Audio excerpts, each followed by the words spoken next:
l'État de Côte d'Ivoire, en début d'année, a sollicité auprès des Nations Unies et ses partenaires techniques et financiers une assistance électorale en vue de l'organisation des élections dans le pays. Suite à cet appel, des pays comme l'Allemagne et le Japon ont réagi. Ainsi le vendredi 19 juin, les autorités allemandes, à travers leur ambassadeur, Michael Gros, ont apporté une contribution de 500 000 €, soit 328 millions de CFA, pour soutenir le processus électoral en terre ivoirienne. Cet appui s'est traduit par la signature de l'accord de contribution entre le diplomate allemand en fin de mission en Côte d'Ivoire et Carole Flors-Moroxiac, la représentante résidente du Programme des Nations Unies pour le développement, PNUD, chargée de gérer ce fonds mis à la disposition de la CEI. Ibrahim Koulibaly Kuibir, le président de l'institution en charge d'organiser les élections, était présent à cette cérémonie de signature qui a eu lieu à la résidence de l'ambassadeur de l'Allemagne à Cocody. Michael Gros, le diplomate allemand, a fait savoir que son pays fait ce don à la CEI en vue de l'accompagner dans l'organisation d'élections crédibles, transparentes et inclusives. Nous avons pu mobiliser ce fonds pour payer une part par le fonds qui a été établi par le PNUD. Je suis très heureux de signer aujourd'hui ce contrat. Par cette action, nous voulons le renforcement des institutions et la réussite du processus électoral, a-t-il expliqué par la suite.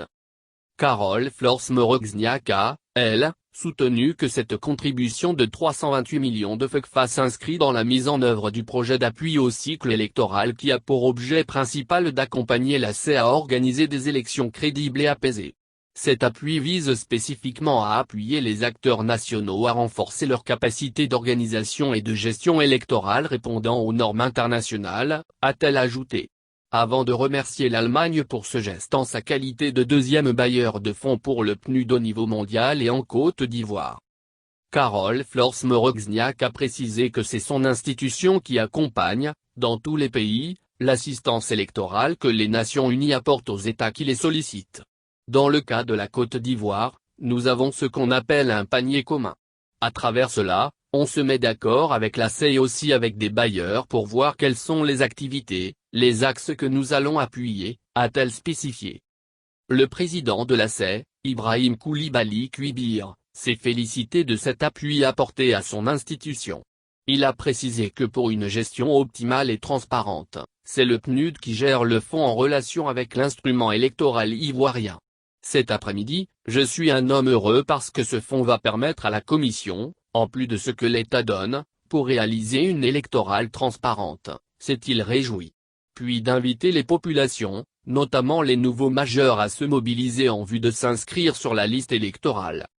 Le Japon, dans le cadre de l'assistance au processus électoral en Côte d'Ivoire, a aussi appuyé financièrement la CEI. Le gouvernement japonais, par le biais de son ambassadeur a, en effet, décaissé, le 15 juin, lors d'une cérémonie au siège du PNUD au Plateau, la somme de 1,136 milliard de CFA pour l'organisation d'élections transparentes et équitables le 31 octobre, ainsi que les législatives prévues à la fin de cette année. Le diplomate nippon, Kuramitsu Itki, avait soutenu, à cette occasion, que ce geste de son pays vise à accompagner l'État ivoirien dans sa quête de bâtir un pays solide et stable. La stabilité de la Côte d'Ivoire, pays pivot de l'Afrique de l'Ouest, est indispensable à la croissance et à la stabilité dans la sous-région. Et pour assurer son développement et sa sécurité, l'élection présidentielle en octobre doit être réalisée dans des conditions paisibles et crédibles. Dans cette optique, le Japon s'est décidé à mettre en œuvre ce projet pour assurer la Côte d'Ivoire de l'exécution de 2 élections importantes, en collaboration avec le PNUD, avait-il fait savoir. Non sans féliciter la CEI qui a la lourde tâche d'organiser ces élections.